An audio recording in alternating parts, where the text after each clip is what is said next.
Hello friend, আজকে যাচ্ছিলাম মামার বাড়ি। না না, আমার মামার বাড়ি না, বরের মামার বাড়ি।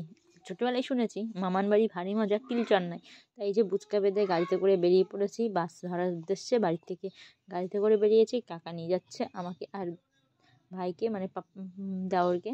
তো এই দেখো ওনারাও বাস ধরার জন্য যাচ্ছে। আর এখানে এসে দেখি, বাস স্ট্যান্ডে এসে দেখি আমার মেয়ে, তার কাকা, তার ঠাম্মি সবাই আগে আগে চলে এসছে আমাদের থুয়ে, তার জামা কাপড় নিয়ে। এই দেখো ও কি দেখছে, বাবা, ও তো বুঝতেই পারছে না যে আমরা কোথায় যাব কোথায় যাব। আর আমরা চলে এসেছি, আর মেয়ের ছোট দাদু একটু আদর করে নিচ্ছে, কারণ কালকে দেখতে পারবে না সারাদিন, সরি আজকে দেখতে পারবে না সারাদিন, সেই জন্য কালকেও মোটামুটি বাড়ি আসতে কখন আসবো, বাড়ি আসতে আসতে কখন হবে তাও জানি না। তো সেই জন্য একটু বেশি বেশি করে আদর করে নিচ্ছে। আর এখানে বাসের অপেক্ষায় দেখে একটা রকেট ফুরুত করে এসে উড়ুত করে চলে গেল, না উড়ুত করে এসে ফুরুত করে চলে গেল। আর এখানে বাসের অপেক্ষা করছি কখন আসবে, শেষমেশ বাস চলে এসছে। দেখো বাসের মধ্যে আমার মেয়ে প্রথম না দ্বিতীয়বার এই যে বাসে উঠলো।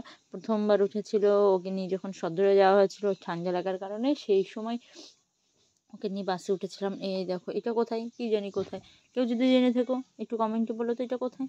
এটা বাড়ির ধারে, বাড়ির আশেপাশেই হবে হয়তো, কারণ এটা ভীমপুরের মধ্যে না, হয়তো ডাকাত কালীর যে মাঠটা সেই মাঠের মধ্যে খুব সম্ভবত, ঠিক জানি না। আর এখানে বাস দাঁড়িয়ে পড়েছে ভীমপুরে, সে কী অধৈর্য। আমার তো বাসে উঠতে একদমই ইচ্ছা করে না, যদিও বা উঠতে ইচ্ছা করে, এই যে দাঁড়িয়ে বসে থাকতে একটু ইচ্ছা করে না। এরকম কে করে ভাই, আমার তো বাসে উঠলেই গা গুলাই।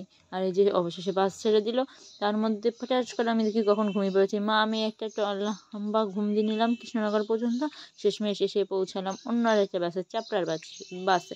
আর এখানে আমার মেয়ে আর মেয়ের ঠাম্মি কী করছে, জলের বোতল নিয়ে। তো আমার মেয়ে খুব খুশি, আমার মেয়ে বাইরে বেরিয়েই খুব খুশি, ও শুধু এদিক ওদিকে দেখছে আর আমি এদিক ওদিক দেখছি। এখানে একটা পাহাড় মতো ছিল মাটির ঢিপি, তো সেটাই খুঁজে বেড়াচ্ছিলাম, কিন্তু আমি তো কোনো মতে খুঁজে পাচ্ছি না যে কোথায় কোথায়। মাকে জ্বালাতে জ্বালাতে যাচ্ছে যে কোথায় আছে কোথায় আছে, বলো বলো বলো বলো।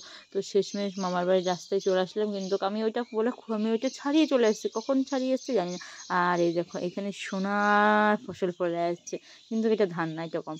দেখেছো মাঠটা কেমন সোনার রঙের হয়ে গেছে। আর এতটাই ভালো লাগছে তা বলার মতো না, মনটা পুরো ভরে গেল। মা বলছে এগুলো গম, আমিও বুঝতে পেরেছি গম, মা আবার আমাকে বলছে যে এখন ধান হয় না, এখন গম হয়। আর এই দেখো চলে এসেছি মামার বাড়ি আসছে, দেখেছো মা আগে আগে যাচ্ছে। আর আমি আমার মামা শ্বশুর বাড়ি এসেছি বলে কথা, আমাকে একটু পোস্ট মারতে হবে, কেক মারতে না কী বলে, যাই হোক কিছু একটা মারতে হবে। এই দেখো আমি এখানে করছি, পোস্ট নিচ্ছি। আর এই দেখো চলে এসেছি। আজকে আজকে আসার কারণ হচ্ছে ছোটো মামার ঘরের ছাদ ঢালাই, দোতলায় ঢালাই দেবে, তো সেই জন্যই আমরা এসেছি।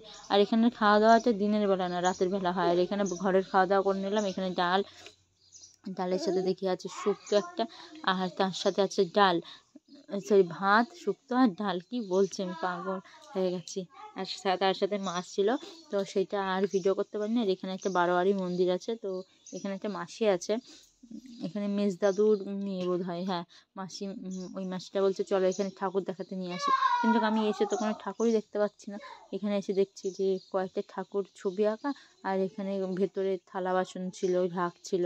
মাসিকে জিজ্ঞাসা করছি ঠাকুর কোথায়, ঠাকুর কোথায়, বলছে এই তো ঠাকুর, মানে উনি কথা বলতে পারে না, ইশারায় বলছে। আর এটা হচ্ছে মামার বাড়িতে কালী ভিট বা কালী মন্দিরের যে প্রতিষ্ঠান। আর এখানে দেখো এই দুটো ছোট্ট ছোট্ট দুই মামা শ্বশুরের দুটো মেয়ে, আর আমার ননদ আর আমার মেয়ের, এরা হচ্ছে পিসিমণি, ছোট্ট ছোট্ট দুটো পিসিমণি।